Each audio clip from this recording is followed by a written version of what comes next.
இன்றைய நாட்களில் போர் என்பது இரு நாடுகளுக்கு இடைப்பட்டது அல்ல, இரு தரப்புக்கு இடைப்பட்டது. ஈரான் இஸ்ரேல் மீது நடத்திய ஏவுகணை தாக்குதல் எதிர்காலத்தில் உருவாகப் போகும் பெரிய போரை கண்முன் கொண்டு வந்து நிறுத்தியது என்றால் மிகையாகாது. இந்த தாக்குதலில் பல ஏவுகணைகளை இஸ்ரேல் முறியடித்து விட்டதாக கூறியது. எனினும் பழிவாங்கும் நடவடிக்கையை மேற்கொள்வோம் என தெரிவித்திருக்கிறது. இஸ்ரேல் பழிவாங்கும் நடவடிக்கை மேற்கொள்ளும் பட்சத்தில் மீண்டும் இஸ்ரேல் உள்கட்டமைப்பில் பெரிய அளவிலான தாக்குதல்களை மேற்கொள்வோம் என ஈரானும் எச்சரிக்கை விடுத்துள்ளது. இந்த தாக்குதல் எப்போது வேண்டுமானாலும் பெரும் போராக விரிவடையும் சாத்தியங்கள் இருக்கிறது.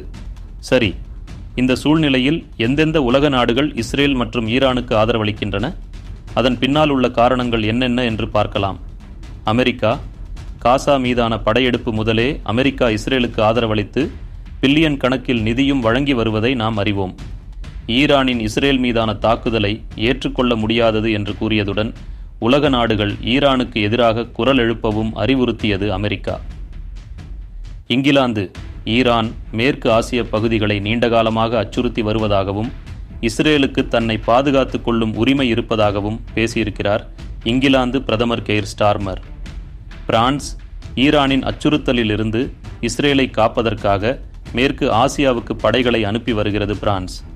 அதே வேளையில் லெபனானுக்கு ஆதரவாக அமைதி பேச்சுவார்த்தை நடத்த இராஜதந்திர நடவடிக்கைகளையும் மேற்கொள்வதாகவும் கூறுகிறது.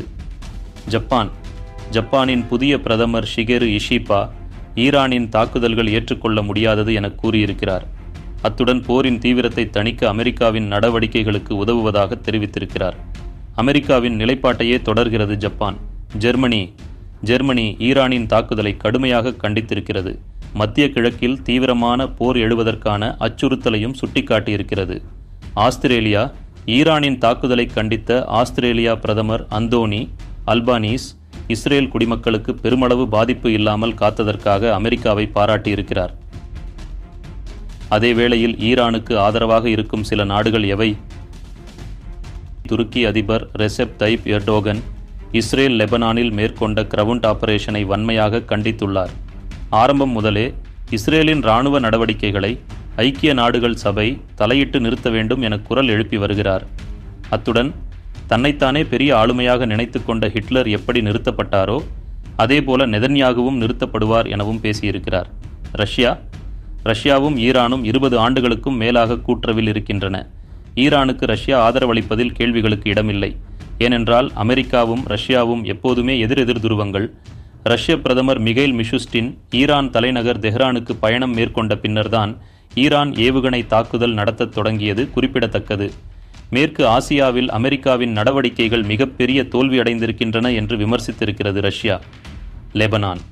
ஏற்கனவே இஸ்ரேலும் லெபனானும் போரிட்டு இருப்பதால் லெபனான் ஈரானுக்கு ஆதரவான நிலைப்பாட்டில் இருப்பதில் சந்தேகமில்லை. சீனா. ரஷ்யாவின் ஆதரவு நாடான சீனாவும் ஈரானுக்கு தொடர்ச்சியாக ஆதரவளித்து வருகிறது. இஸ்ரேலை தீவிரமாக எதிர்த்து வரும் நாடுகளில் ஒன்றாக இருக்கிறது சீனா. சரி, இவைகளை குறித்த இந்தியாவின் நிலைப்பாடு என்ன? போரின் ஆரம்பம் முதலே அமைதிக்காக குரல் கொடுத்து வருகிறது இந்தியா. ஆனால் எந்த நாட்டுக்கும் அமைப்புகளுக்கும் எதிராக கண்டனங்களை முன்வைக்கவில்லை. ஆனால் ஹிஸ்புல்லா மற்றும் இஸ்ரேல் இடையிலான தாக்குதல்கள் தீவிரமடைந்த போது இஸ்ரேல் பிரதமருடன் தொலைபேசியில் உரையாடிய பிரதமர் மோடி தீவிரவாதத்துக்கு நம் உலகத்தில் இடமில்லை என பேசியிருந்தார். மேலும் இந்தியா மனிதாபிமான அடிப்படையில் பாதிக்கப்படும் மக்களுக்காகவும் பேசி வருகிறது. வரலாற்று ரீதியாக பாலஸ்தீனத்துக்கு ஆதரவான நிலைப்பாடுகளை கொண்டிருந்தாலும் அரசியல் ரீதியாக இந்தியாவின் நலம் சார்ந்து அமெரிக்கா இஸ்ரேலுக்கு ஆதரவான நிலைப்பாட்டை எடுக்கும் நிலையிலேயே இந்தியா இருப்பதாக சர்வதேச அரசியல் வல்லுநர்கள் கருதுகிறார்கள். மறுபக்கம் இந்தியாவுடன் நல்லுறவில் இருக்கும் ரஷ்யா ஈரானுக்கு ஆதரவாக இருப்பதனால் முழுமையாக எந்த ஒரு அணிக்கும் ஆதரவு அளிக்காத நிலையை தொடர்கிறது இந்தியா. இஸ்ரேல் மற்றும் ஈரான் நாடுகளில் இந்தியாவுக்கு மிக தேவையான கூட்டாளி இஸ்ரேல்தான் என்றாலும் இந்தியாவின் ஆதரவு அமைதிக்கு மட்டும்தான் என்று சொல்லி இருதரப்பு உறவுகளையும் தக்கவைக்க நுணுக்கமான முடிவுகளை எடுத்து வருகிறது இந்தியா.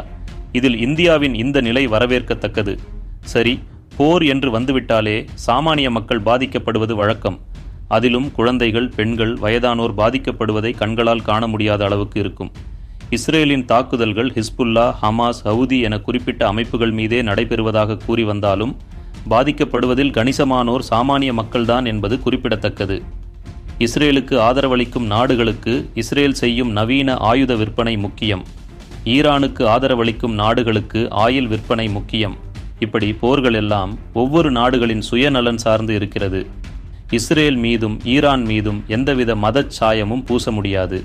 இந்த பூமி முழுவதும் கடவுளுக்கு மட்டுமே சொந்தம். பைபிள் சொல்வதன்படி ஆண்டவராகிய இயேசுவின் வருகை சீக்கிரம். அதன் அடையாளங்கள் இப்படித்தான் இருக்கும். என்றாலும் நாம் வாழும் இந்த பூமியில் அன்பு, அமைதி, சமாதானம், சகோதரத்துவம் மட்டுமே இருக்க வேண்டும் என்பதே ரட்சிக்கப்பட்ட நம் ஒவ்வொருவரின் விருப்பமாக இருக்க வேண்டும். அதனையே நம் ஜெபங்களில் ஏறெடுக்க வேண்டும். கர்த்தர் கிருபை செய்வாராக. ஆமென்.